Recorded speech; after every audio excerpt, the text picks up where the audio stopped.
ফেরেশতার খাতা। আম্মু, আল্লাহ কি আমাকে দেখেন? হ্যাঁ বেটা, সব সময় দেখেন। আর শুধু আল্লাহ না, তোমার সাথে ফেরেশতারাও থাকে। ফেরেশতা? তারা কি করে? হ্যাঁ সোনা আমার, তারা তোমার ভালো কাজগুলো ডান দিকের খাতায় লেখে আর খারাপ কাজগুলো বাম দিকের খাতায় লেখে। তাহলে আমি আজকে আমার খেলনা ভাইকে দিয়ে দিয়েছি। এটা কি লিখেছে? হ্যাঁ, ছোট্ট দুষ্টু সোনা আমার, ডান দিকের খাতায় বড় বড় অক্ষরে লেখা হয়েছে। তাহলে আমি প্রতিদিন এমন কাজ করব যাতে আমার ডান দিকের খাতা ভরে যায়।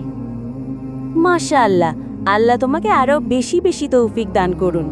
জান্নাত পেতে চাইলে নিজের সৎ পথে চলুন এবং সন্তানদেরও সেই পথে হাঁটতে শেখান। এই বার্তাটি অন্যদের সাথে শেয়ার করুন। হয়তো আপনার শেয়ারের মাধ্যমেই কারো জীবন বদলে যাবে, আর আপনি পাবেন সওয়াবের ধারাবাহিকতা।